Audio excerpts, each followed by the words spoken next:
네, 지금부터 The Ultimate Skin Accelerator 미라젯의 제1회 유저 미팅 라이브 세미나를 시작하도록 하겠습니다. 본 행사는 제조사인 JSK 바이오메드, 상상하다가 공동 주최를 했습니다. 안녕하세요.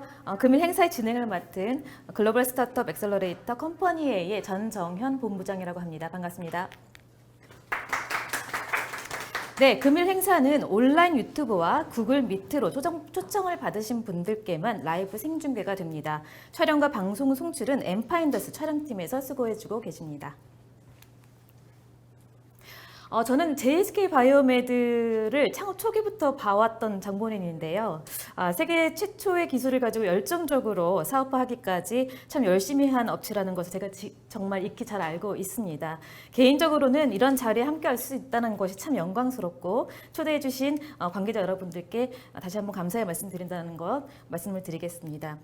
JSK 바이오메드는 2015년부터 세계 최초로 레이저의 에너지를 이용한 바늘 없는 주사 시스템을 양산 개발하기 시작했고요. 마침내 20년도 2월 식약처의 허가를 받은 뒤 불과 2개월 만에 국내 시판을 하고 상용화에 성공을 했습니다. 현재 국내는 물론 해외에서도 미라젯의 열풍은 대단한데요. 먼저 미라젯을 탄생시킨 JSK 바이오메드 전진우 대표님을 모시고 인사 말씀 듣도록 하겠습니다. 박수 부탁드립니다. 예, 안녕하십니까. JSK 바이오메드 대표이사 전진우입니다. 예, 오늘 이렇게 영광스러운 자리에 이렇게 함께 하기도 어려우신 분들을 한 자리에 이렇게 모시고 보니 정말 감회가 새롭고, 제가 이 자리까지 저희 미라젯이라는 제품을 이끌고 올 수 있게 도와주신 허창원 교수님, 서글 원장님 비롯한 오늘 강연해 주신 모든 분들과 저희 미라젯에 대한 새로운 어떤 가능성과 잠재력을 인정해 주신 모든 우리 피부과 전문의 선생님들에게 깊은 감사를 드리고요. 제가 말을 길게 해봤자 별로 재미가 없으니 오늘 또 제1호로서 저희 제품, 저희 미라젯 시스템을 도입해 주신 정말 고맙고 감사한 서걸 원장님 말씀을 듣도록 하겠습니다. 박수로 좀 모시겠습니다. 안녕하세요. 모델로 피부과 서구일입니다. 제가 소개받은 대로 세계 최초로 미라젯을 구매한 의사입니다. 근데 사실은 처음에 구매를 하고 한 6개월 정도는 아프기만 아프고 피도 많이 나고 별로 그렇게 다운타임이나 이런 것들이 제 기대 밖이었기 때문에 사실은 이걸 소개해준 허창훈 교수를 좀 원망도 좀 했고, 또 우리 전진우 사장님이나 이런 분들도 사실 이거 괜히 살았나, 내가 이거 임상시험 기기를 괜히 샀나 보다, 이런 좀 후회도 했었습니다. 작년 하반기부터 저희가 그 눈 밑 잔주름을 비롯한 그런 이제 자원자를 대상으로 임상시험을 이제 한 3회씩을 다 하고 또 파라미터를 좀 바꿨습니다. 처음에는 효과를 높이기 위해서 세게만 했더니 자꾸 이게 멈추는 거예요. 근데 요 파라미터를 낮춰서 했더니 좀 기계도 좀 안정적으로 운영이 되고 그리고 이제 다운타임도 좀 줄고, 뭐 그런 더 중요한 것은 그렇게 3회를 마친 분들의 결과를 보니까 아주 깜짝 놀랄 만한 것이죠. 그래서 제가 저희 병원에서 현재로서는 눈 밑 잔주름에 가장 확실한 치료법이라고 고객들에게 권하고 있는 그런 장비가 되겠습니다. 처음에는 너무 좀 마음이 앞서가지고 좀 세게 치료했던 것인데, 오늘 그런 이 어떤 파라미터에 대해서 오늘 서석배 선생님을 비롯한 우리 강사 선생님들께서 본인들의 노하우를 다 공개해 주시리라 믿습니다. 오늘 이런 자리를 마련해 주신 우리 JSK 사장님, 그리고 오늘 본인의 노하우를 공개해 주시는 스피커 선생님들께 감사드리고, 오늘 귀중한 시간을 내서 이 유저 미팅에 참여해 주신 이 참가자 여러분들도 하나로도 건지셔가지고 이 고객, 우리 환자 진료하고 병원 경영에 큰 도움이 되었으면 좋겠습니다. 감사합니다. 네, 어떻게 보면 세계 최초의 제품을 세계 최초로 병원에 도입하신 선구자이시기도 하죠. 서구일 원장님께 다시 한번 감사의 말씀을 드리고요. 다음은 본격적으로 이제 행사 시작을 하도록 하겠습니다. 순서는 이론 강의와 실습 강의로 나뉘어져 있습니다. 먼저 이론 강의는 네 분의 피부과 전문의를 모시고 1부에서 마무리를 하고요. 10분의 브레이크 타임을 가졌다가 2부에는 실습 강의를 이어서 진행을 하고요. 마지막에는 Q&A 세션을 통해서 오늘의 강연자 네 분을 모시고 토크쇼 형식으로 진행을 하도록 하겠습니다. 먼저 분당 서울대학교 병원 피부과 허창원 교수님의 미라젯의 원리와 그리고 학술적 의의에 대해서 강의를 해주시도록 하겠습니다. 허창원 교수님 박수로 모시겠습니다. 네, 여러분 안녕하십니까. 마스크 지금 잠깐 벗고 마스크 쓰고 얘기하다 보면 어지러워서 쓰러지는 경우가 있어가지고 오늘 이렇게 또 유저 미팅을 좀 크게 진행하는 데 대해서 좀 감회가 새롭습니다. 처음에 미라젯이라는 장비를 처음으로 접했던 게 한 3, 4년 이상 된 것 같아요. 2017년부터 제가 접했던 것 같은데 저의 이런 노력이죠. 이게 허가받는 과정에서도 상당히 좀 노력을 많이 했던 그런 애착이 있는 장비 중에 하나입니다. 그래서 오늘 이런 유저 미팅에서 이제 첫 연자로서 이제 저를 좀 이렇게 와서 미라젯의 원리하고 임상에서 의미를 좀 얘기를 하라고 하셨는데 사실은 유저 미팅이니까 원리는 다 잘 알고 계실 것 같아요. 그래서 오늘 무슨 얘기를 하나 고민을 하다가 여러분들이 좀 잘 모르셨던 미라젯 개발 히스토리라든지 뭐 이런 것을 조금 더 추가해서 좀 얘기를 하면 여러분들께 좀 더 도움이 되지 않을까 생각을 해서 좀 준비를 했습니다.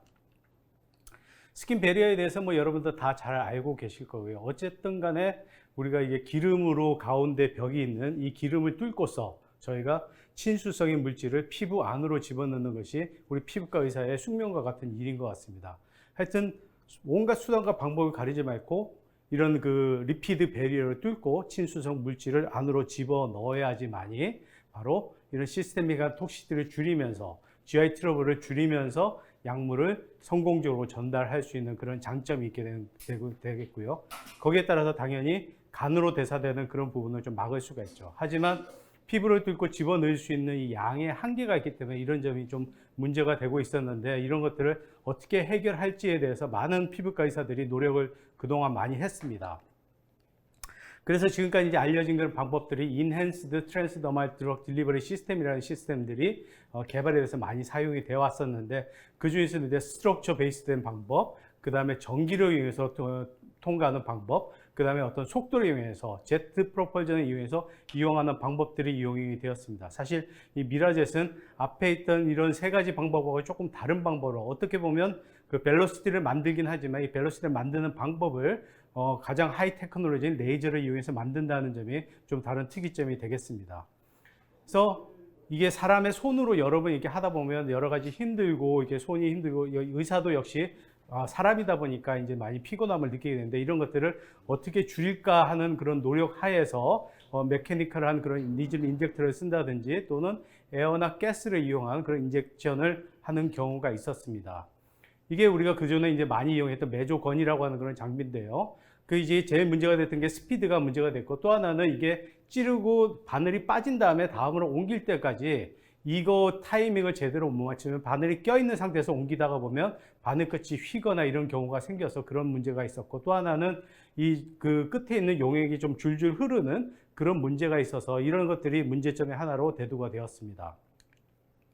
이건 이제 에어 가스 프레셔 인젝터라고 하는 건데 이건 에어를 쓰든지 또는 가스를 써서 한꺼번에 압력을 확 증가시켜서 하는데 오른쪽 사진에서 보시다시피 이게 한 번에 들어가는 양도 많고 그렇지만 주변으로 흘러나오는 그런 양도 만만치 않게 옆에 보시면 가스가 분사되는 걸 볼 수 있지 않습니까? 그래서 흘러내리는 양도 만만치가 않고 또 하나는 이거 집어넣을 때 통증이 어마어마합니다. 그래서 이런 통증 문제 때문에 그런 문제가 생기게 됐고 당연히 많이 넣고 통증이 심하게 한꺼번에 많이 집어넣다 보면 당연히 리커버리 되는데 시간이 오래 걸리는 그런 문제점이 있게 되겠죠. 그래서 이런 것들을 우리가 해결하기 위해서 스피드를 최대한 어떻게 빠르게 만들까를 노력을 해서 이런 레이저 파워를 이용한 니들레스 인젝터를 가지고 1초에 40회까지 스피드를 좀 증가시킬 수가 있었고 통증은 그렇게 심하지는 않습니다. 하지만 실제적으로 저는 이제 임상을 연구하는 입장에서 보면 통증이 심하지 않다고 얘기했는데 실제적으로 유저들이 직접 환자들을 이게 주요 미용 환자들을 하다 보면 통증이 심한 사람들도 있다고 얘기를 하시더라고요. 근데 하여튼 저는 연구하는 입장에서 그냥 참으라고 그러면 다 참을 만한 대학병원 교수의 입장에서는 그 정도의 통증이고요. 뎁스 같은 경우에는 아무래도 이게 레이저가 샬로우하게 들어가다 보니까 딥한 쪽까지는 들어가지 못하는 그런 단점이 있지만 슈퍼피셜하게 우리가 한 번 주사를 할 때 0.3 마이크로리터 상당히 작은 양을 항상 일정하게 집어넣을 수 있다는 그런 장점이 있는 그런 기기인 것 같습니다. 근데 티슈 다이섹션 한 그런 이펙트는 당연히 이거는 그 약물을 집어넣는 효과만 있을 뿐이지 티슈를 찢는 그런 효과는 별로 많지는 않은 것 같습니다. 히스토리를 보면 지금 왼쪽 위에 보이는 이 기기가 최초의 기기입니다. 사실 이 왼쪽 위부터 지금 오른쪽 안에 있는 이 기기까지 오기까지 거의 한 10년 이상 시간이 흘렀다라고 보시면 되는데요. 왼쪽 위에 있는 기기가 이게 서울대학교에서 처음으로 개발됐던 그런 기계이고 이 기계를 쭉 우리가 그 개발해서 JSK에서 사실은 이 기기를 떠안아서 이거를 어떻게 상업화시키고 어떻게 좀 더 스탠다다이즈 되고 항상 일정하게 나올 것이냐 고민을 해서 지금 현재 있는 기계가 나왔습니다. 최근에 카피 제품들도 나오고 있지만 카피 제품 모양을 보시면 왼쪽 위에 있는 1차 버전 10년 전 기기를 그대로 그냥 카피를 해서 쓴다는 걸 알 수가 있어서 그 사이에는 10년의 테크놀로지 갭이 있다는 걸 아시면 조금 도움이 될 것 같고요. 이게 사실 2008년도에 나왔던 논문입니다. 이게 서울대학교 항공우주공학과에 계시는 여재 교수님께서 주로 이제 이 연구를 했는데 지금 잭 제이 유가 아니라 여입니다. 잭 제이 여라는 분이 이제 여재 교수인데 이분이 주로 이쪽 연구를 많이 하셨어요. 옛날에 했던 연구는 뭐냐면 어떤 메탈을 레이저로 때렸을 때 그 메탈이 반사되면서 튕겨져 나오면서 그 메탈에 붙어 있는 어떤 물질을 바깥으로 어떻게 뿌려주는지 거기에 대해서 주로 연구를 많이 하셨습니다. 그래서 이런 메탈을 때리는 연구를 하시다가 그 다음에 어떤 그 메탈을 때려서 이렇게 주변을 뿌려주는 거를 라이트 시린지라고 하는 그런 이름으로 많이 소개도 하고 이런 새로운 개념을 붙이기도 했습니다. 하지만 이런 메탈을 직접적으로 때리지 않고 어떤 물질, 매질을 때려가지고 매질이 멤브레인을 밀려나가게 해서 만드는 그런 인젝터의 역할을 할 수 있다는 것을 2010년도에 이걸 이제 만드셔가지고 지금 이 모습을 보면 우리가 지금 쓰고 있는 거 모습이 좀 많이 다르죠. 약간 가운데가 좀 디귿자 모양이고 오목 모양으로 이렇게 튀어나온 것을 볼 수가 있는데 이렇게 해서 레이저를 때려서 레이저로 생기는 압력에 의해서 이제 물려 내려가는 그런 물질을 인젝션하는 그런 파워를 만들어서 이 디바이스를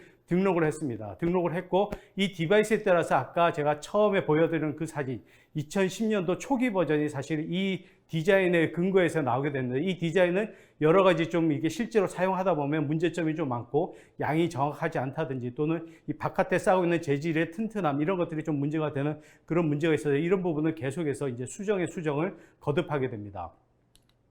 그 이후에 이제 여재 교수님께서 또 하신 연구의 결과로 이런 실제로 젯을 만들었을 때 이 젯이 시간에 따라서 얼마나의 깊이로 들어가는지 또는 이 젯이 실제로 피부 밑에 들어가는지에 대해서 이제 보셨고 지금까지는 어뷸 약으로 사용을 했지만 ND 약을 이용해서도 지금 오른쪽에 있는 그림이 ND 약을 이용해서 만든 그림입니다. 그래서 ND 약을 사용해서도 이런 젯이 만들어질 수 있다는 것을 이미 밝히셔서 지금 현재는 지금 앞으로 우리 JSK에서 나가야 할 부분이기도 하지만 지금 현재 어뷸 약뿐만 아니라 ND 약의 다른 레이저까지 이런 기기를 이용해서 할 수 있다면 조금 더 많은 적응성을 늘릴 수 있을 것으로 생각을 합니다. 그래서 사실은 제일 왼쪽에 있는 이것이 이제 여재 교수님이 처음으로 만들었던 그런 페이턴트입니다. 보시면 출원일이 서울대학교 산학협력반으로 되어 있는데 이런 페이턴트가 2010년도에 나왔지만 이거는 아까 얘기했던 첫 번째 버전. 그 첫 번째 버전에서 생긴 여러 가지 문제점을 우리가 갱신을 해서 JSK에서 여기 보시면 출원 인자가 전진으로 되어 있죠. JSK에서 2016년도인가요? 그때 이것을 버전업을 해서 이게 니들레스 인젝터로 그렇게 특허를 받게 됩니다. 그래서 그 이후에도 이제 여러 가지 업그레이드된 버전들을 만들어서 이제 여러 가지 페이턴트를 가지게 됐고 이런 페이턴트가 미국에서까지 이거 인정을 받아서 2018년도에서는 미국 페이턴트까지 같이 득하게 됩니다. 그래서 이런 페이턴트를 득한 것은 2019년도에 사실 이 앞에 있는 인젝터 자체는 의료기기 제조 허가증을 받았습니다. 근데 앞에 인젝터는 허가를 받았는데 문제는 이 인젝터하고 레이저 가운데 붙이는 그런 커넥터가 있죠. 이 커넥터라든지 이런 부분이 있기 때문에 이런 레이저 회사하고 어떻게 이게 가장 적합한 레이저가 무엇인지 이것을 찾는 것을 그동안 좀 많은 노력을 기울였습니다.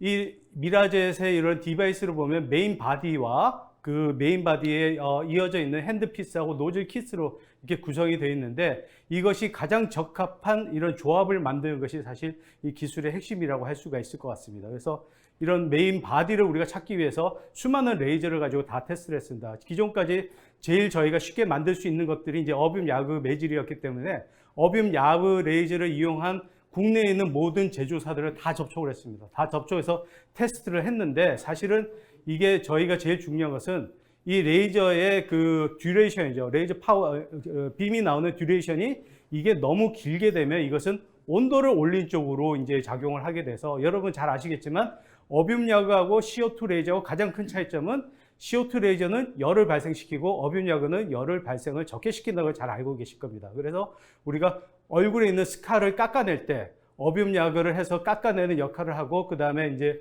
CO2를 이용해서 뭐 코아귤레이션을 같이 덧붙이다든지 이런 치수를 한다는 걸 잘 알고 계실 텐데 어쨌거나 저희가 필요한 것은 열을 올리는 게 목적이 아니라 어떻게 해서든지 포토 어쿠스틱 이펙트죠.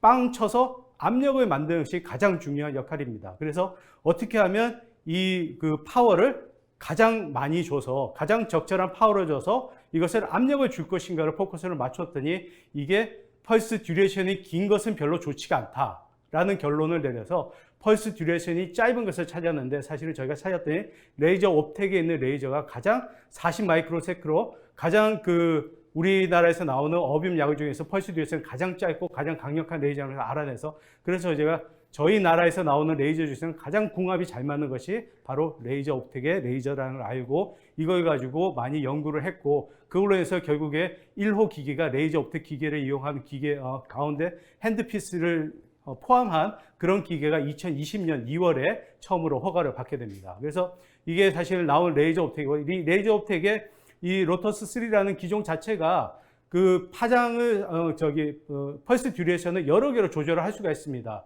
그러니까 울트라 쇼 펄스를 가지고 40 마이크로세크를 할 수도 있지만 조금 더 긴 5mS 뭐 이런 식으로 할 수도 있지만 저희가 주로 여기 미라젯에서 쓸 수 있는 거는 숏이 짧은 거, 샷이 짧은 펄스 듀레이션이 짧은 40 마이크로세스를 가지고 압력을 어떻게 최대한으로 만들 것인지에 대해서 조금 더 포커스를 맞춰서 개발을 했다라고 생각을 하시면 될 것 같고 국내에 있는 레이저 중에서는 이게 가장 궁합이 잘 맞는다. 다른 레이저는 안 되느냐? 되긴 합니다. 되긴 하지만 열을 발생을 적게 시켜야지 당연히 그게 조금 더 이 기기의 수명이라든지 우리가 쓸 수 있는 그런 그 여러 가지 에러가 좀 적게 나기 때문에 이게 가장 현재로는 궁합이 잘 맞는다라는 것을 아시면 되게 제가 조금 전에 얘기를 했지만 펄스 듀레이션은 길면 길수록 열을 발생시켜지 이건 압력을 가해시는 그런 역할은 조금 더 떨어진다. 그래서 펄스 듀레이션이 짧은 것이 좋다라는 그런 말씀을 드렸습니다. 그래서 압력을 봤을 때는 우리가 가장 궁합이 잘 맞는 세트이다라고 말씀을 드리겠습니다.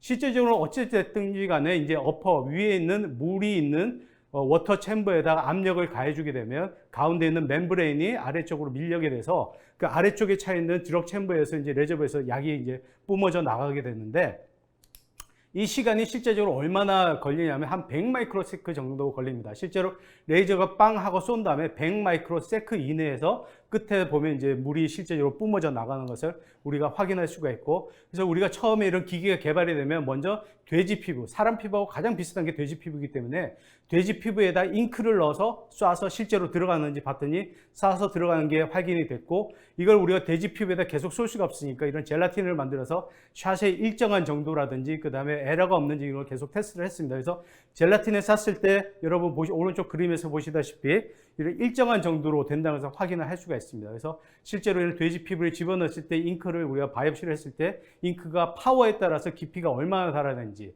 파워를 적게 넣었더니 적게 들어가고 파워를 세게 했더니 많이 들어간다 이런 부분까지 다 확인을 했었고요. 실제로 사람 피부에서 집어넣었을 때 이게 들어가는지를 우리가 일일이 바이옵시를 할 수가 없으니까 초음파를 가지고 물을 넣어서 실제로 들어갔는지 체크도 했고 평면적으로 봤을 때 이게 얼마나 많은 우리가 실제로 주사를 한다고 해서 딱 일직선으로 주사를 하는 건 아니지 않습니까? 그래서 주변으로 어떻게 퍼지는지를 봤더니 OCT라는 이미지를 가지고 위에서 봤을 때 주사를 우리가 미라젯을 사용한 다음에 위에서 봤을 때 이렇게 부채꼴 모양으로 약물이 퍼져나간 것을 확인을 할 수가 있었습니다.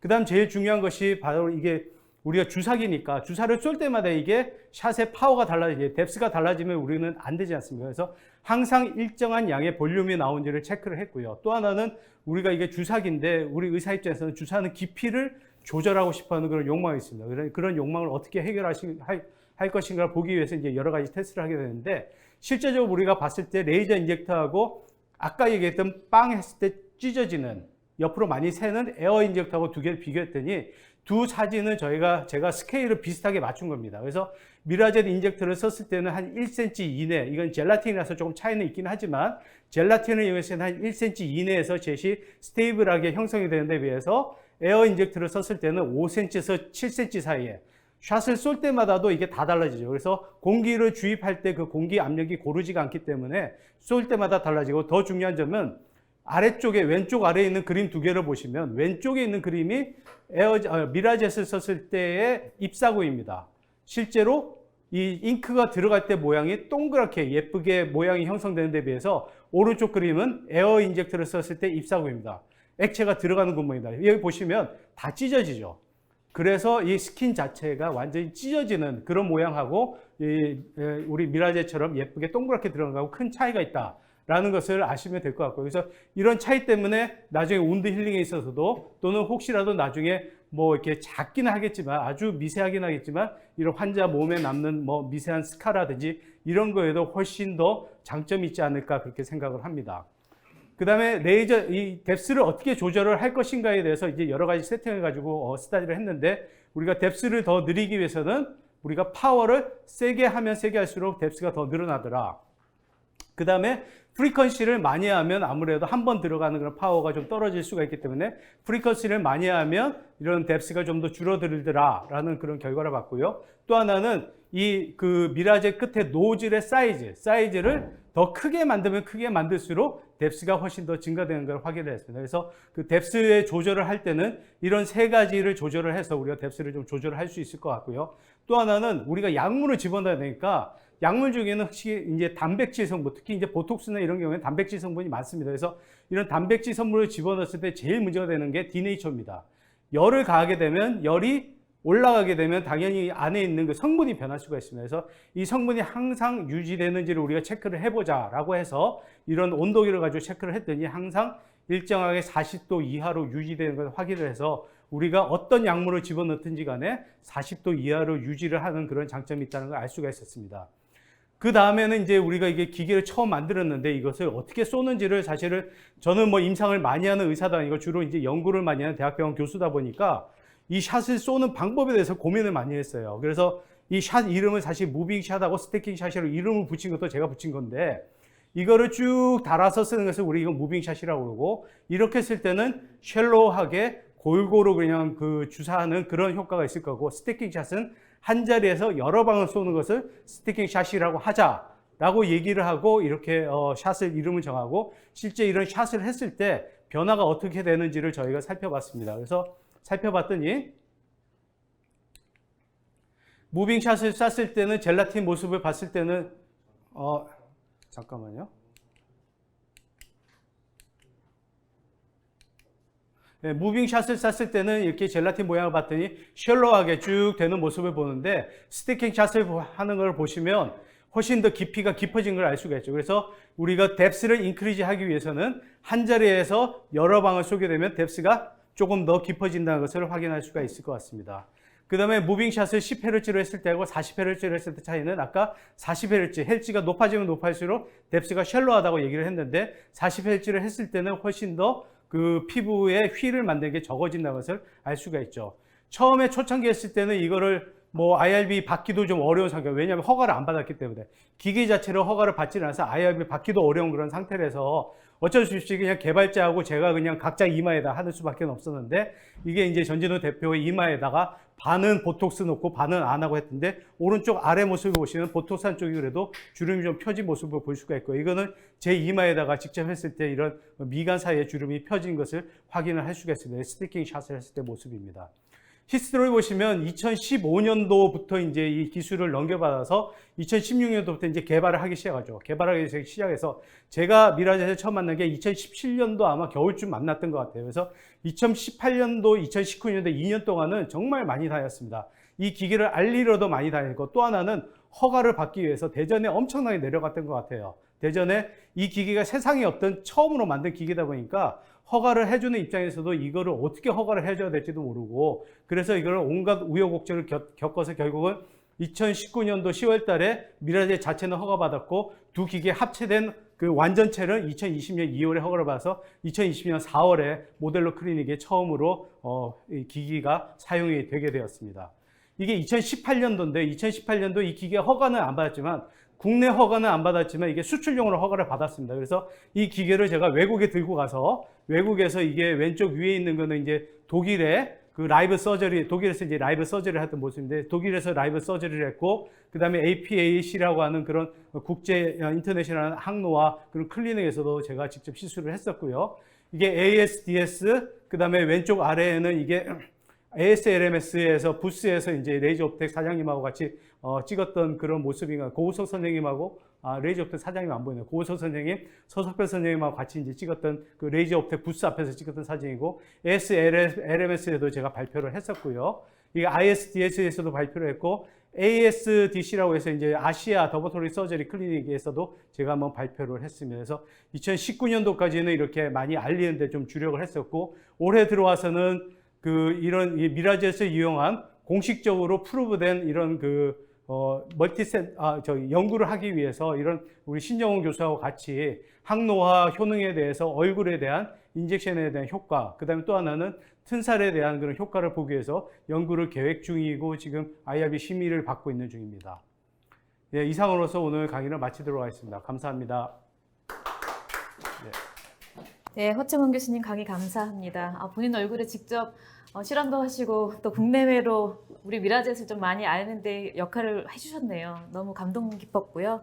네, 다음으로는 서화송 피부과의 서석배 원장님께서 안면부 흉터 위주로 임상 증례를 발표해 주시도록 하겠습니다. 서석배 원장님 박수로 모시겠습니다. 그래서 만나서 반갑습니다. 주말 또 바쁜 시간에 이렇게 시간 내셔서 오셔서 관심 있어 하시는 분께 제가 경험했던 여러 가지 내용에 대해서 말씀드리고자 합니다. 저는 이제 이 미라젯 가지고 뭐 다양하게 약물은 넣을 수 있는데 또 이제 액상만 들어간 게 아니라 약간 입자 타입도 넣을 수 있어서 그 입자 타입을 어떻게 잘 집어넣으면 또 여러 가지 좋은 결과들을 만들 수 있었던 경험을 많이 해왔기 때문에요. 여러분께 이제 설명을 드리고자 합니다. 아까 말씀드렸던 내용이니까 이런 중복된 내용은 넘어가고요. 이제 말씀 안 한 내용이 이제 약간의 체크 밸브라고 하는 시스템을 가지고 있는데 이제 약물이 일정하게 한 방향으로만 들어가게 하는 거죠. 근데 이제 그 시린지 뒤쪽 부위에 있는 체크 밸브가 역할이 중요합니다. 그래서 기능을 잘 못할 때는 이제 주사기를 한번 좀 당겨서 체크를 하면 좋은데 만약에 이제 약간 상태가 안 좋다 그러면 주사기 바늘을 뒤로 잡아당겨서 작동을 시키면 아마 또 원활하게 작동되는 경우가 많이 있더라고요.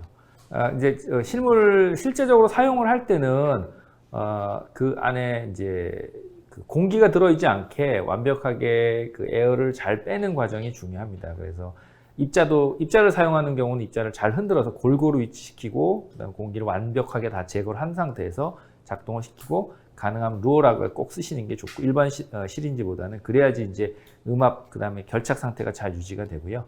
아까 말씀드렸듯이 이제 뭐 일반적으로는 사용하는 그 속도는 아니지만 뭐 평균적으로 한 465m 정도 아주 강력한 속도로 나간다는 것을 이제 실제적으로 측정한 그림이고요. 이제 노즐 사이즈는 뭐 아까 말씀드린 다양하게 있고 한번 나가는 볼륨은 여기서 조금 잘못됐는데 한 1마이크로 정도 되는 것 같습니다. 1마이크로 정도 되고 뭐 뎁스는 아주 다양하게 쓸 수 있고 그다음에 뭐 리피테이션 레이트도 뭐 아주 천천히부터 아주 빠르게 쓸 수 있고 그 스피드가 한 100m/s가 넘어가니까요. 그러니까 우리가 쓰는 게 한 350m/s 이 정도 되기 때문에 여기 이제 그 장비 옛날에 많이 썼던 거죠. 우리가 액체를 넣어서 고압을 쏘면 이렇게 액상 물질들이 들어가게 해서 썼던 그런 제품인데 그쪽 제품이 한 200m/s 정도 되니까 이게 평균적으로 한 300m/s가 넘어가는 속도로 날아가는 아주 고속으로 날아가기 때문에 모든 물질이 거의 다 그냥 아주 균질하게 들어갈 수가 있습니다.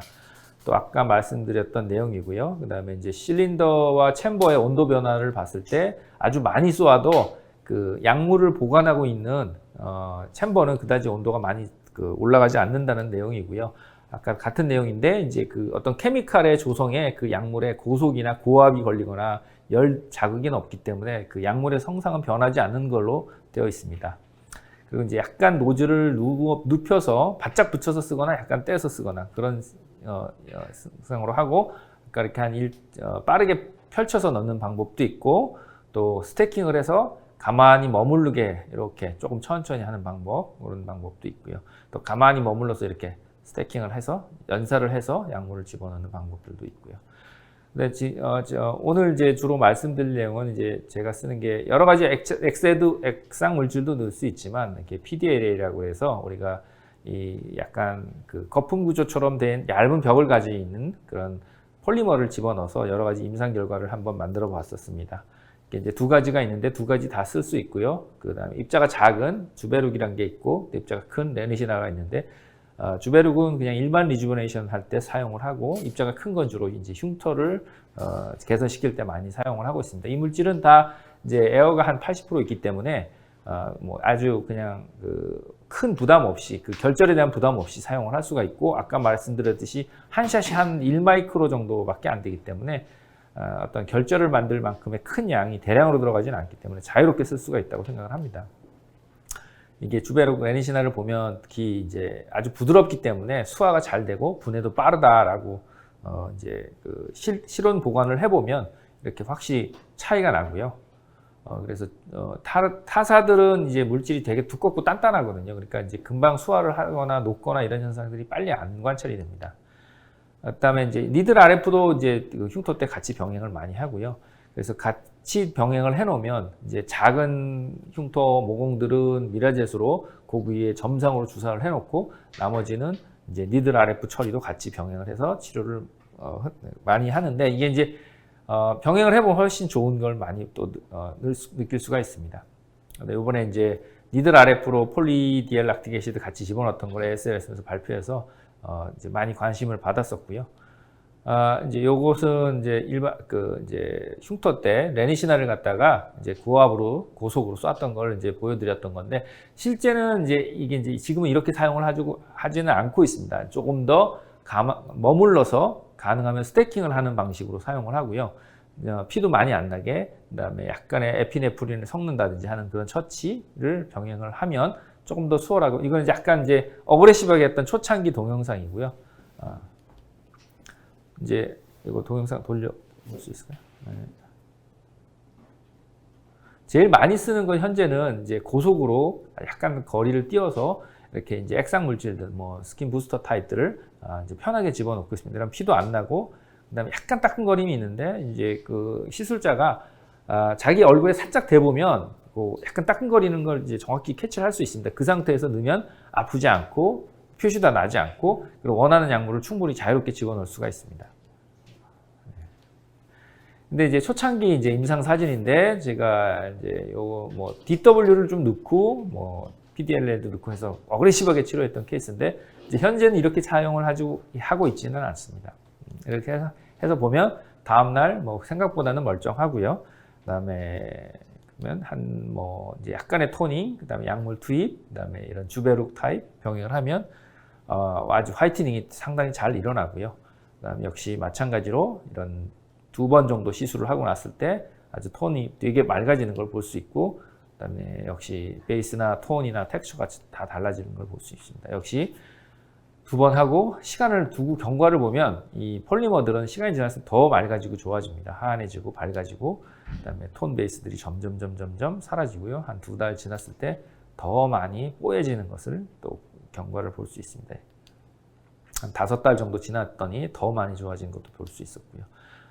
이런 이제 니드라이프로 약물 전달하고, 그다음에 이런 코 주변 같은 데는 이렇게 약물을 또 미라젯으로 집어넣어주면 모공 텍스처를 또 좋아지게 하는데 사용을 할 수가 있었고요.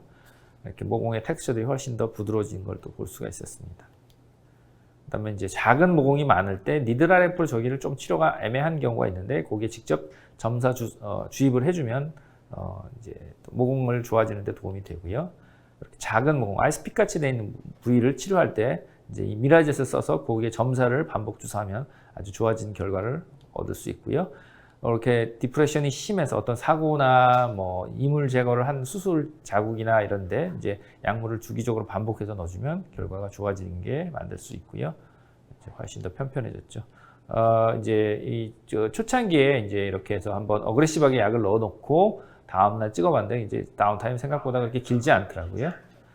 그래서 이제 임상을 보면 이렇게 한 지금 3번 했죠. 3개월 정도 지나고 났을 때 되게 많이 이분해진 걸 볼 수가 있습니다. 역시 굴곡이 아주 드라마틱하게 좋아진 걸 볼 수 있고요. 니들 RF를 안 하고 단순히 이제 미라젠만 한 겁니다. 이렇게 보면 역시 텍스처가 훨씬 좋아진 걸 볼 수 있고요. 옆모습들입니다. 이분은 이제 다른 병원에서 이제 그런 CO2로 뭐 미간을 제거를 막 흉터를 어떻게 깎아냈다고 하는데 그 부위에다가 이렇게 지금 이제 주사도 이제 미라젯으로 주사를 했죠. 그러니까 훨씬 더 이분해지고 이 라인 자체도 주사를 했는데 훨씬 더 깊이가 얕아진 것을 또 관찰을 할 수가 있고요.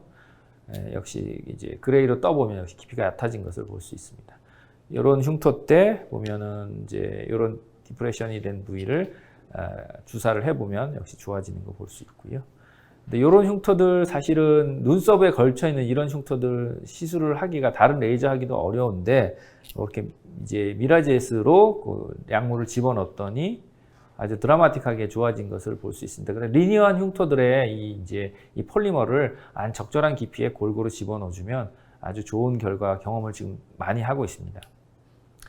이제 이건 튼살인데 이제 스태킹을 해서 집어넣고 이제 마무리해서 조금 더 집어넣는 것이고 이제 뭐 약간 피멍이 좀 많이 들었는데 그렇게 해서 한 3번 정도 지났죠. 그리고 나서 지금 아주 임상적으로는 아주 드라마틱하게 많이 개선된 것을 볼 수가 있습니다. 이제 다양한 ECM과 일라스틱 파이버를 다 만들어내고 할 수 있는데 이제 약물과 메카니컬과 그다음 이제 이런 그 작동을 같이 시켜주면 이제 훨씬 더 좋아지겠죠. 최근 이제 한 일주일 정도 전에 이제 환자가 찍어서 보내준 사진이고요. 그래서 지금 지켜보면 아주 매끈매끈한 상태.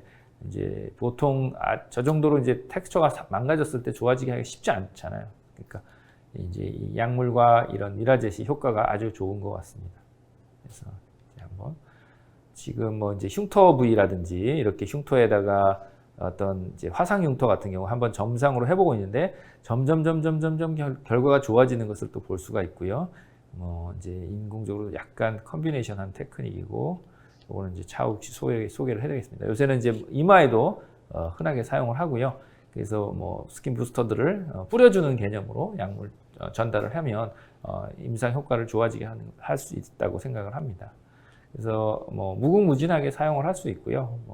그러니까 리주버네이션에 없어서는 안 되는 아주 좋은 약물 전달 물질 겸 메카니컬한 인저리를 주는 좋은 치료 툴이라고 생각을 하고 있습니다. 네, 이상입니다. 네, 감사합니다. 네, 정말 놀라운 임상 결과를 만들어 주셨습니다. 이 자리에서 흔쾌히 공유를 해주신 또 서석배 원장님께 다시 한번 감사의 말씀을 드립니다. 다음으로는 더웰 피부과 김형주 원장님께서 미라젯의 루틴한 활용 방법에 대해서 임상 사례를 발표해 주시도록 하겠습니다. 김형주 원장님 박수로 모시겠습니다. 네, 안녕하세요. 더웰 피부과 김형주입니다. 임상을 발표하는 건 아니고요. 제가 오늘은 사실 미라젯을 구입한 지가 1년 정도 됐습니다. 그래서 1년 정도 쓰는데 제일 많이 처음에 썼던 거는 사실은 여드름 흉터하고 그다음 일반적인 흉터에 제일 많이 썼었어요. 근데 오늘은 제가 흉터 쪽을 강의를 맡은 게 아니라 우리가 안티에이징 쪽으로 할 수 있는 것들이 있느냐라고 해서 제가 작년에 그리고부터 시작을 했었고요. 그래서 그런 내용에 대해서 잠시 말씀을 드리고 실제적인 거는 라이브 하면서 말씀을 드리겠습니다. 그래서 지금 시간은 이론적으로 아주 짧게 그냥 간단하게 말씀을 드리도록 하겠습니다. 우리가 건강한 피부라고 하는 거는 주름이 없어야 되겠죠. 그리고 탄력도 좋아야 되고, 그 다음에 모공도 없고, 그 다음에 보습이 잘 돼 있는 촉촉한 피부에 거기에 색소도 없는 이런 피부를 원하는 게 일반적인 환자분들의 그 니즈가 되겠습니다. 근데 사실 이러한 건강한 피부를 만들기 위해서 많은 장비들, 또 많은 시술, 뭐 저 역시도 지금 장비가 한 40-50개 정도 되는데 이런 장비들을 샀는데 하나로 해결할 수는 없는 거죠. 사실 우리의 진피라는 것을 좀 좋게 만들어줘야 되는데 이 진피의 구조물들이 보면 콜라겐이나 일라스틴 또는 ECM들로 구성되어 있잖아요. 근데 이런 구성물들을 어떻게 우리가 이제 나이가 들면서 우리가 스킨 에이징이 되면서 이제 부서진 것들을 다시 회복을 시키느냐, 이거가 우리 피부과의 숙제죠. 그래서 우리가 에이징이 되다 보면 다 아시다시피 콜라겐 양도 줄고 콜라겐도 깨지고 엘라스틴도 주는 걸로 돼 있죠. 그래서 이런 것들을 바꾸기 위해서 우리가 하는 시술들이 많죠. 그래서 우리가 일반적으로 에이징은 크게 이제 익스트린식 에이징과 인트린식 에이징이 있고 이런 건 뭐 이론적인 거니까 선생님들도 다 저보다 더 많이 아실 거고. 그래서 이제 대부분 보면 우리가 이제 일반적인 얘기가 있죠. 그래서 일라스틴이 이제 20대 중반까지는 많다가 점점 갑자기 훅 떨어지는 걸 볼 수 있고 콜라겐은 좀 천천히 떨어지는 패턴을 갖고 있다고 얘기합니다. 그래서 우리가 일반적으로 콜라겐만 많이 얘기를 하잖아요. 우리가 뭐 열을 줘서 이거 뭐 콜라겐을 만들겠다. 근데 사실은 일라스틴을 만든다라는 얘기를 사실 많이 듣지를 못하셨을 거예요. 그래서 저도 이쪽을 잘 몰랐었는데 이런 것들을 좀 좋게 할 수 있는 방법들이 좀 생긴다라고 들어서 이제 여러 선생님들을 쫓아다니면서 저도 이제 강의를 듣고 그러면서 이제 그런 것들을 이제 강의를 들으면서 시작을 하려고 했었죠. 그러니까 결론은 우리가 더미스 쪽에 리주베네이션 하기 위해서 옛날부터 쓰던 걸 한번 리뷰를 해본다면 케미컬 리주베네이션부터 서멀 리주베네이션. 그래서 우리가 그런 RF나 하이프 장비도 썼었죠. 그다음에 메카니컬하게 쓰는 것들도 있어서 더멀레이전이나 마이크로 니들링 같은 것 이런 것도 했었고 우리가 잘 아시는 IPL이나 뭐 이런 것들을 이용한 포토 리주베네이션도 했었고 우리가 제일 많이 하는 보톡스 필러, 실 이런 것들을 통해서 인젝션을 하는 것도 있었고 최근에 이제 우리가 피코레이저가 나오면서 이제 더미스를 찍고 리주베네이션 시키는 LIOB 같은 거 그다음에 트랜스더멀 드럭 데리버리를 많이 이용을 하고 있죠. 그래서 뭐 그런 것들을 하기 위해서 물광 주사를 한다든지 이런 것들을 많이 했었습니다. 근데 이제 그런 것들을 하다 보니까 우리가 이제 지금 오늘 말씀드리고 싶은 게 그건데 진피를 보강하기 위해서는 뭔가 그 부스터를 할 수 있는 그리고 스티뮬레이션 하는 물질이 필요하겠죠. 그래서 그런 것들이 뭔가라고 했을 때 우리가 제일 사용하기에 좋은 것들이 이제 우리가 이런 폴리머들이죠. 근데 폴리머 중에서도 어떤 모양을 갖고 있는 폴리머가 좋을까? 그래서 사실 우리가 예전부터 필러를 쓰기도 했고 또 폴리머에 제일 처음에 했던 우리가 이제 스컬프라는 약물을 썼었는데 걔들은 좀 약물이 자체가 이제 오벌 쉐입이 아니라 그러니까 약간 스파이크 타입이죠. 그래서 포먼스 타입도 아니고 그다음 사이즈도 좀 크고 그랬죠. 그래서 최근에 나온 제품 중에서 이제 PDLA가 나왔고 그래서 PLA하고 구분을 좀 해본다면 PDLA가 조금 더 이렇게 라운드하고 포미하고 그리고 내부에서도 분해가 잘 되기 때문에 조직과의 관계가 오히려 적합성이 좋다라는 게 최근에 밝혀졌고 또 이런 약물이 또 재밌는 게 드물지만 다른 약물에 비해서 일라스틴을 좀 합성을 하는데 도움이 되는 걸로 되어 있습니다. 그래서 이런 거를 약물을 넣어주자라는 게 제가 오늘 관건이고요. 그래서 이런 PLA나 PDLA가 들어가면 콜라겐을 만드는 거나 흉터를 좋아지게 하는 거는 뭐 워낙 많이 아실 거고 오늘 그런 것들을 말씀드릴 거고 제가 사용하는 제품이 이제 흉터 같은 경우는 이제 데니스나를 주로 많이 사용을 하고 있고요.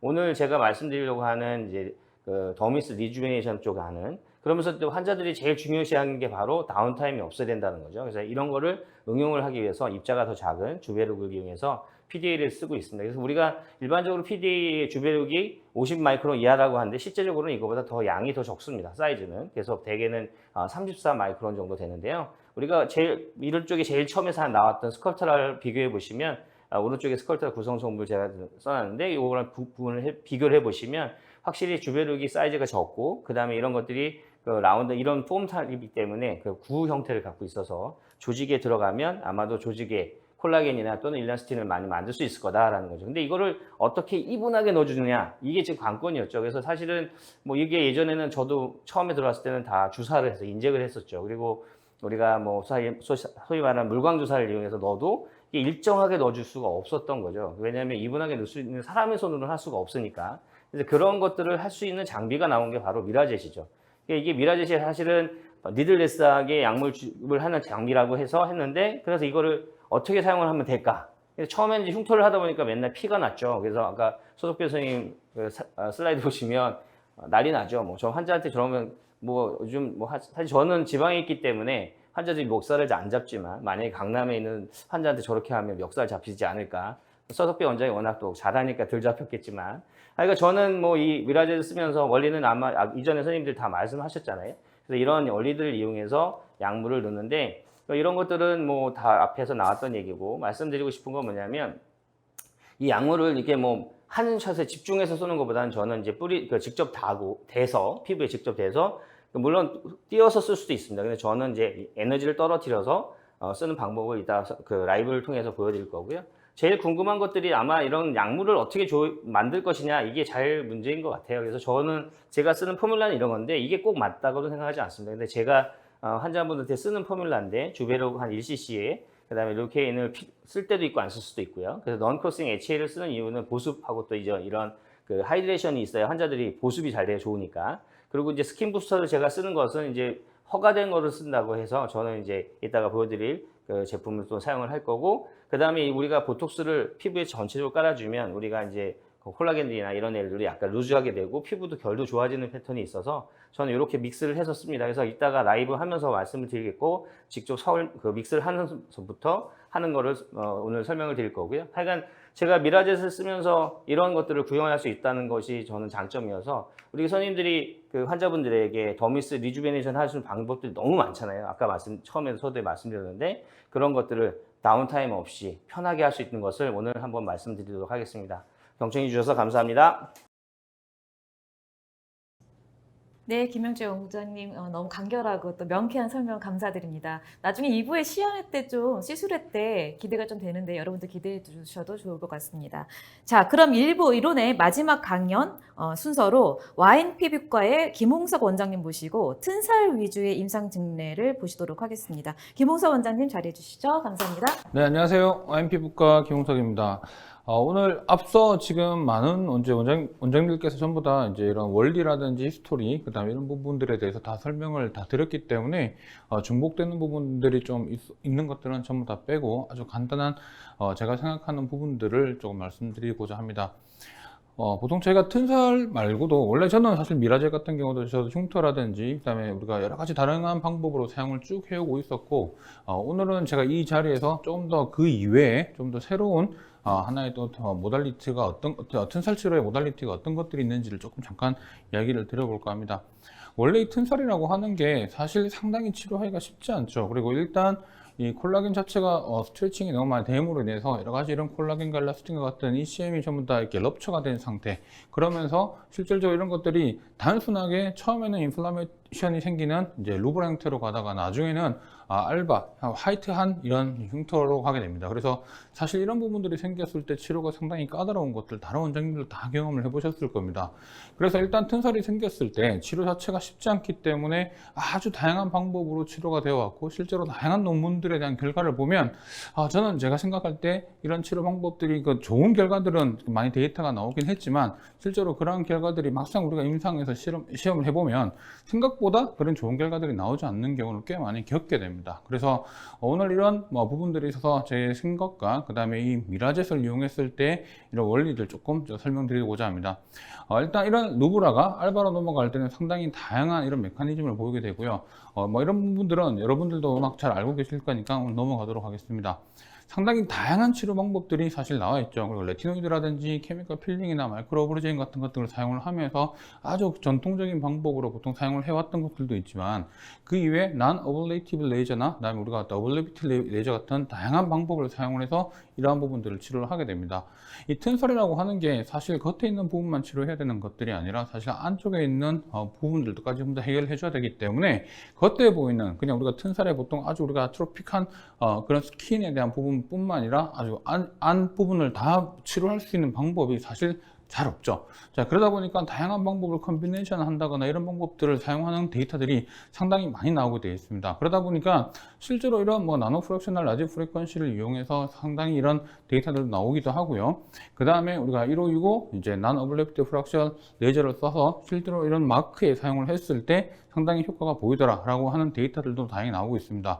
그런데 다들 이제 이런 치료들을 한 번씩 다 겪어보셨으면 느끼실 건데, 실제로 각 병원마다 가지고 있는 다양한 레이저 방법들과 시술을 실질적으로 했을 때 과연 그런 결과들이 정말 우리가 예상하는 것만큼 잘 나오냐, 저는 그렇지 않는 것 같습니다. 그래서 저 역시 다양한 방법으로 치료를 좀 해왔지만 우리가 이렇게 데이터 나오는 것만큼 이렇게 하지 못하는 부분들이 분명히 있고, 그렇다고 한다면 뭔가 좀 더 다른 방법으로 접근을 해야 될 필요성이 있지 않나 라고 생각을 하고 있습니다. 사실 이런 여러 가지 논문들에 있어서 시스테믹한 리뷰를 전부 다 해본 논문들을 보면 대부분 결과들이 뭐냐면 레드 프리퀀시가 상당히 중요한 부분이고, 이 레드 프리퀀시와 함께 다른 부분들을 컨비네이션 했을 때 결과가 되게 좋다라는 이런 이야기들을 많이 하고 있습니다. 그래서 실제로 저 역시 이런 것들을 처음에는 레드 프리퀀시를 이용해서 많이 시술을 해봤지만 가장 결정적으로 생기는 문제 중에 하나가 바로 뭐냐면 눈에 막상 보이는 에피더미스에 보이는 이 부분의 흉터 부분을 막상 해결하기가 되게 쉽지 않은 하는 그런 것들을 많이 겪게 됐고요. 이러한 부분들을 사실 이제 오늘 제가 나중에 치료하는 방법을 조금 여러분들께 소개를 시켜드리면서 그 부분에 대한 것들을 좀 더 여러분들께 짧게 설명하도록 하겠습니다. 이거는 그냥 다른 치료 방법에 대한 이야기들은 다 넘어가도록 하고요. 보통 이 미라제스를 제가 생각했을 때 가장 중요한 거는 앞서 다양한 이제 치료 방법들과는 다르게 표피부터 우리가 아주 깊게 들어가지는 못하지만 사실 표피부터 타겟을 해서 들어간다는 건 상당히 메리트가 있는 부분이라고 생각합니다. 실질적으로 우리가 주사를 하거나 어떤 시술을 할 때 우리가 더미스에 직접적으로 주사를 하는 경우는 가능하지만 아주 슈퍼피셜한 부분, 심지어는 우리가 에피더미스부터 시작하는 어퍼더미스까지 우리가 아주 이걸 갖다 컨트롤 가능할 정도로 아주 델리케이트하게 인젝션 할 수 있는 방법은 사실 쉽지 않죠. 그러다 보니까 우리가 시술하는 과정에서 예상했던 것보다 훨씬 깊게 들어가는 경우가 많고, 자, 이런 부분들을 좀 더 퀄리티 컨트롤해서 만들 수 있는 부분들이 분명히 좀 필요하다라고 생각을 했고, 그게 미라젯이 이런 부분들을 해결해 줄 수 있는 그런 방법이라고 저는 개인적으로 생각을 했습니다. 앞서 다양한 이제 설명들을 했던 부분들은 다 넘어가고요. 저는 개인적으로 이제 이런 튼살을 치료할 때 개인적인 제 생각은 뭐냐면 이 에피더미스와 어퍼더미스에 약간 피지컬 스티뮬레이션을 좀 시켜줄 수 있는 부분, 그리고 트랜스더멀, 그리고 사실은 트랜스더멀이라고도 표현하지만 제 입장에서 볼 때는 이 에피더미스도 좀 건들 수 있는, 뭐 에피더미스 안에도 실제로 또 적당하게 자극을 줄 수 있는 트랜스 에피더멀 드럭 딜리버리 시스템을 같이 사용을 하는데, 앞서 서석배 원장님하고 김현정 원장님께서 말씀하셨던 PDLA 이런 제품들을 같이 활용을 해서 이런 부분들을 스티뮬레이션 시켜서 안쪽에 있는 것들 전체적으로 좋아지게 만들어줘서 네오콜라겐노시스를 만들어주는 그런 과정을 전체적으로 고려를 해서 저는 이제 시술을 하고 있습니다. 아까 앞서 이야기했던 것처럼 위에는 이제 스태킹하는 방법으로 이런 방법으로 제가 직접적으로 시술을 하는 거고요. 이제 이 부분은 아래쪽은 이제 우리가 슬라이딩 또는 이렇게 무빙하는 테크닉으로 보통 시술을 하게 됩니다. 이런 무빙 테크닉을 하게 되면 전체적으로 좀 깊게 들어가는 것보다는 사실 아주 약하게 겉면을 살짝 건드려주는 치료 방법이고, 튼살을 치료할 때는 사실 이런 무빙보다는 처음에는 스태킹을 통해서 제대로 깊게 전체적인 부분들을 좀 더 제대로 하고 난 이후에 전체적인 무빙으로 해서 이런 겉에 있는 부분들에 한번 더 건드려주는 게 상당히 좋은 방법이 아닌가 생각합니다. 임상사진인데요. 뭐 다들 지금 이제 저도 막 튼살 치료한 지는 지금 본격적으로 치료한 지 지금 얼마 되지 않아서 이제 데이터가 이제 조금씩 나오고 있는 부분인데, 치료를 하고 난 뒤에 결과를 보면 생각보다 아주 상당히 생각보다 그 한 번의 치료만으로도 눈에 띄게 좋아지는 부분들을 겪습니다. 사진상으로 봤을 때보다 훨씬 더 만졌을 때, 그리고 실제로 질감을 느껴보면은 되게 이렇게 많이 꺼져 있는 것들이 좀 많이 올라오는 것들을 좀 보이게 되고요. 아직은 조금 치료하는 기간들이 이제 한 번 정도의 치료 결과를 가지고 온 겁니다. 그래서 이렇게 볼 수 있고, 이쪽도 마찬가지로 전체적으로 좀 좋아지는 이런 부분들을 확인할 수가 있습니다. 엉덩이 부분에 있는 튼살, 특히 보통 여성분들이 아주 심한 튼살도 있는 것도 고민이지만 뭔가 모르게 색 변화가 살짝 있으면서 살짝 보이는 스트라알바 같은 아주 희미한 부분에 있는 이런 튼살도 사실 고민이 되게 많거든요. 자, 이런 부분에서도 살짝씩 이렇게 건드려주다 보면은 두세 번의 치료 결과 후에 상당히 이런 부분들이 부드러워지는 것을 확인할 수 있고, 그리고 실제로 이런 부분들 때문에 뭐 눈에 띄게 이런 것들이 고민이 아니라 미세하게 이런 튼살이 있는 부분들도 이러한 미라젯을 이용해서 치료를 했을 때 좋은 결과가 얻는 것을 눈으로 확인할 수 있어서 튼살의 또 한 치료 방법 중에 하나로서 분명히 또 자리매김하지 않을까 생각합니다. 나중에 제가 이제 그 라이브를 할 때 그냥 어떤 방법, 앞에 앞서 하셨던 원장님들과의 그 방법은 큰 차이가 없는 것 같고, 이 튼살 치료하는 방법들을 좀 더 테크니컬한 부분들을 좀 더 소개시켜 드리도록 하겠습니다. 이상입니다. 네, 지금까지 네 분의 원장님들의 어떤 그 의미 있고 가치 있는 강연 시간을 마지막으로 1부를 끝내도록 하겠습니다. 잠시 뵙겠습니다.